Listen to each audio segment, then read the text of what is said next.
Kita ke informasi lain, Saudara. Kontroversi pembahasan revisi Undang-Undang Mahkamah Konstitusi mendapat sorotan. DPR berencana mengesahkan revisi ini menjadi undang-undang setelah melalui pembahasan yang terkesan diam-diam. Anggota Komisi 3 DPR dari fraksi PD Perjuangan, Johan Budi, mengatakan tidak diundang dalam rapat pembahasan revisi Undang-Undang Mahkamah Konstitusi. Menurut Johan, belum ada pandangan mini fraksi untuk memutuskan RUU MK bisa dilanjutkan di paripurna DPR. RUU MK jadi sorotan karena ada sejumlah hal kontroversial, antara lain soal usia minimal hakim konstitusi yang hendak diubah dari 55 tahun menjadi 60 tahun.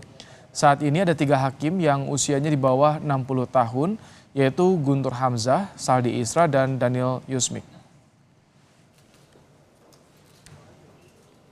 Itu kan harusnya ada di ruang Komisi 3, masing-masing fraksi menyampaikan. Nah, kemarin itu sekali lagi, apakah itu yang dilakukan kemarin, pimpinan komisi mengundang pemerintah, mengundang rapat, saya nggak tahu karena saya nggak ikut gitu loh. Tapi kabarnya udah ada undangan dari sekretariat Komisi 3, itu Bapak dapat nggak? Secara pribadi dapat undangan nggak? Enggak, saya nggak dapat.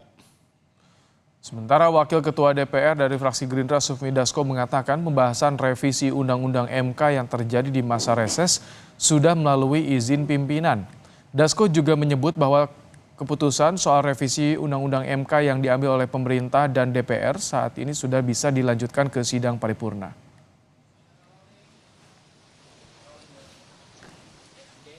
Bahwa keputusan yang sudah diambil antara pemerintah dengan DPR tinggal dilanjutkan di paripurna. Nah, sehingga masa sidang yang masih panjang ini juga memungkinkan untuk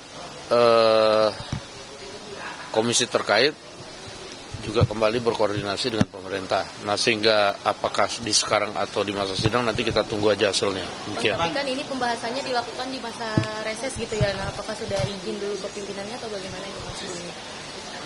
Iya, seharusnya kalau ada pembahasan di masa reses harusnya sudah izin pimpinan. Dan itu saya sudah cek ada izin pimpinannya. Mantan Menko Polhukam yang juga mantan Ketua MK Mahfud MD menceritakan sejumlah pasal yang termuat dalam revisi Undang-Undang MK malah berpotensi mengganggu independensi hakim, khususnya yang terkait dengan aturan peralihan. Disebutkan dengan berlakunya undang-undang ini, maka hakim MK yang sudah menjadi hakim lebih dari 5 tahun dan belum 10 tahun gitu, akan atau harus dimintakan konfirmasi ke lembaga yang mengusulkannya. Nah, itu saya tidak setuju waktu itu karena itu bisa mengganggu independensi hakim MK. Pada waktu itu sedang menjelang Pilpres, sehingga bisa saja hakim MK dibayang-bayangi oleh ancaman konfirmasi kepada institusi pengusul itu.